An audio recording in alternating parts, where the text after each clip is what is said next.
Et puis, à l'intérieur du 36, pourquoi c'est devenu aussi un mythe?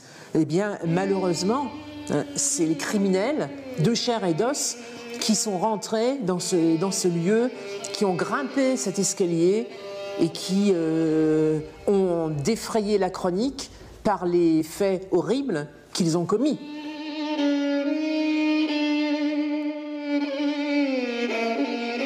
Le 36 va être un foyer de résistance, puisque c'est à la préfecture de police que va se déclencher l'insurrection parisienne d'août 1944.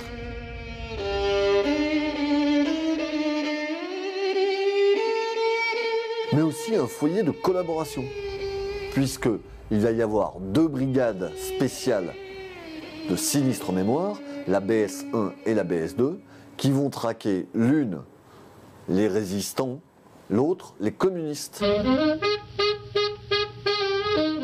À la Libération, l'heure des comptes a sonné. Le général de Gaulle remet la Légion d'honneur à la préfecture de police. Mais dans le même temps, une centaine de chefs de service du 36 est sanctionnée par la commission d'épuration. La police judiciaire parisienne se trouve complètement désorganisée et des gangs se constituent, profitant de la confusion. L'après-guerre, c'est la période où les bandits, les voyous, ceux qui ont collaboré, notamment au sein de la Gestapo française, n'ont rien à perdre. Ils sont de toute façon condamnés à mort.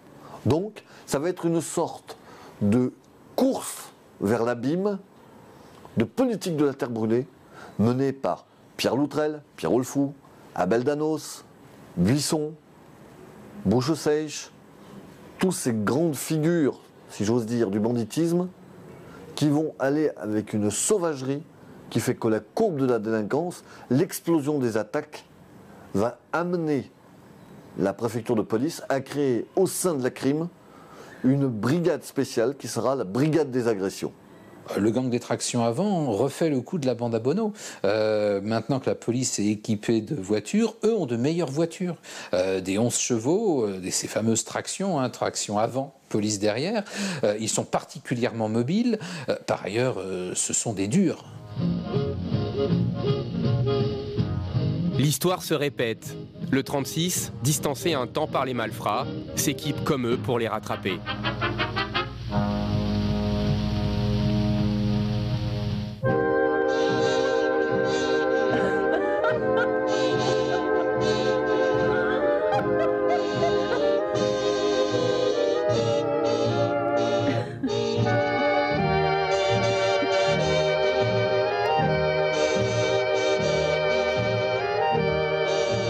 La fermeture des maisons closes a une conséquence pour la police, c'est que tout ce petit monde qu'on contrôlait bien se retrouve dans la nature, dans la rue pour certaines filles, ou dans des clandés, dans des lieux clandestins.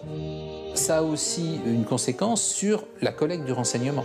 Ça prive les policiers d'une source d'information à la fois sur les hommes du milieu qui fréquentaient ces établissements, voire qui les finançaient, et également sur le petit monde politique et diplomatique qui fréquentait certains établissements en vue, sans forcément soupçonner que leurs allées et venues étaient très observées.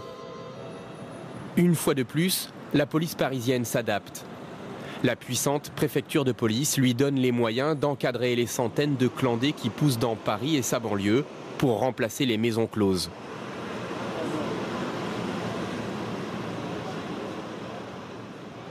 Le 36 et plus largement même la préfecture de police sont des véritables centres d'expérimentation. La majeure partie des innovations policières sont venues du 36 parce que ce sont eux qui ont le plus de moyens. Quitte à susciter un peu la jalousie de leurs confrères qui parlent souvent des seigneurs du 36 de manière un peu abrupte et qui n'apprécient pas toujours cette concurrence-là. En 1966, le scandale de l'affaire Ben Barka éclabousse la préfecture de police et le quai des Orfèvres. Louis Souchon est le chef du groupe des stupes de la brigade mondaine. Il avoue être compromis dans l'enlèvement de l'opposant marocain. Le général de Gaulle en tire les conséquences. La préfecture de police, trop autonome, fusionne avec la Sûreté Générale pour former une nouvelle institution, la police nationale, aux ordres de son directeur général et du ministre de l'Intérieur. Même si il y a une police nationale qui a des directives, des orientations très claires, la préfecture de police va conserver son pouvoir d'appréciation et en réalité son autonomie dans ce cadre nouveau.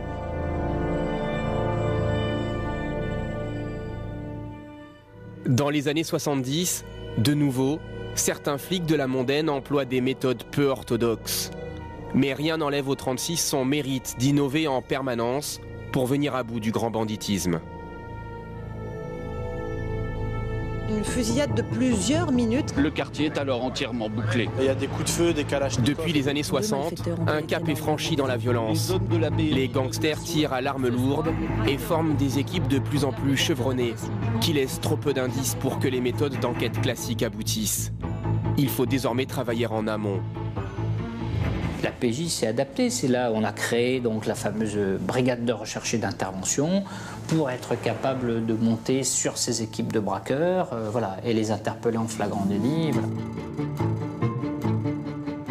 La deuxième période que l'on situe, nous, c'est la reconversion donc, de tout ce banditisme qui était sur une délinquance à peu près classique, la reconversion sur le trafic de stupéfiants. Pourquoi ? Le trafic de stupéfiants, ça rapporte gros, donc autre phénomène de société. L'argent à prendre est dans le trafic de stupéfiants parce que c'est en même temps la montée de la toxicomanie et donc il y a une véritable demande. C'est toujours la même histoire. Les voyous essaient d'avoir une longueur d'avance et nous courons un peu après pour endiguer un phénomène. On mettra la brigade de répression du proxénétisme d'un côté et on créera la brigade des stupéfiants en propre qui d'ailleurs très vite va atteindre un niveau d'effectif qui sera le double de celui du proxénétisme, preuve bien évidemment de l'ampleur que prend le phénomène.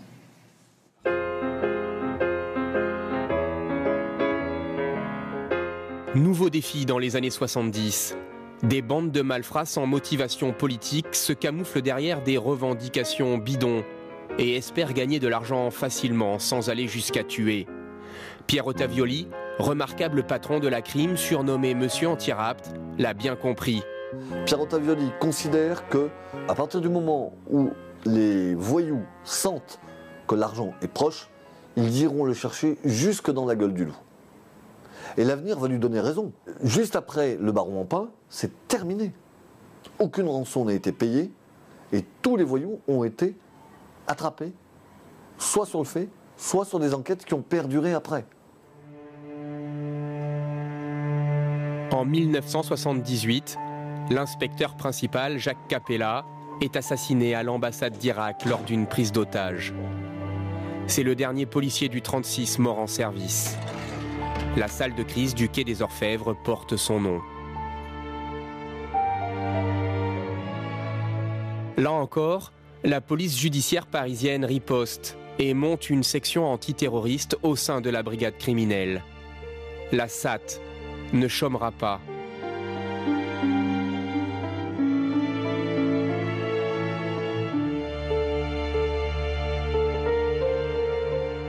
Elle s'installe là où il y a de la place, dans des petits bureaux, autour de ce filet tendu après la tentative de suicide de Nathalie Ménigon d'Action Directe. Well, I got a woman way over town that's good to me. Oh yeah. Après avoir longtemps été interdite de concours, dans les années 80, les femmes commissaires arrivent au 36. Good to me. Parmi lesquelles, Martine Monteil, qui se distinguera par une carrière exemplaire en dirigeant successivement les plus prestigieuses brigades centrales. Stup, proxénétisme, banditisme et crime, avant d'être la première femme directrice de la police judiciaire. Martine Monteil remplace en effet. À la même époque, de l'autre côté de la cour, à l'identité judiciaire, ça fume. Un constat terrible est fait dans les années 80 en fait sur l'état déplorable dans lequel est la police technique et scientifique en France. C'est le rapport Jacques Gential et c'est à partir de ce moment-là que va renaître la police technique et scientifique. Depuis Bertillon, aucun bouleversement n'a eu lieu. On a amélioré les techniques de relevé d'empreintes affiner la méthode du portrait parlé en portrait robot, mais rien de plus. Jacques Gential, patron de la brigade criminelle, relance la discipline. On recrute, on forme, on met en place un brevet d'identité judiciaire et de technicien de scène de crime. Mais une fois de plus, ce sont les criminels qui aiguillonnent la police. 2 tueurs en série bousculent cette fin de siècle. Thierry Paulin et Guy Georges. Thierry Paulin, pourquoi ça va révolutionner la police française? C'est parce que Thierry Paulin a ses empreintes qui sont déjà dans un fichier à Toulouse. Or, quand il va être arrêté à Paris, on se rendra compte qu'on aurait pu le confondre avant, mais que les fichiers ne sont pas automatisés. Donc on va créer tout de suite les fichiers national automatisés des empreintes digitales. Dans les années 90, pour moi, l'histoire va bégayer. Je vais avoir l'occasion de croiser un deuxième tueur en série, celui qu'on appelait le tueur de l'Est parisien, Guy Georges. Alors Guy Georges, lui, est technicien de scène de crime niveau 1, il a fait quelques années de prison, il sait très bien qu'il ne doit pas laisser de traces digitales, donc il prend beaucoup de précautions pour ne pas laisser de traces digitales, mais il laisse des traces génétiques, notamment des traces biologiques. Malheureusement, il n'y a pas de fichier d'empreinte génétique, alors qu'il en existe un déjà depuis quelques années au Royaume-Uni. Le législateur ne veut pas entendre parler, pour des questions de vie privée, de ficher le patrimoine génétique, de ficher l'empreinte génétique des criminels. Et tout à fait illégalement, c'est le 36, sous l'impulsion de Martine Monteil, et d'un juge extrêmement courageux, qui est le juge Thiel, qui va impulser une recherche ADN pour confondre Guy Georges. À la suite de cette affaire, on va créer le fichier national automatisé des empreintes génétiques.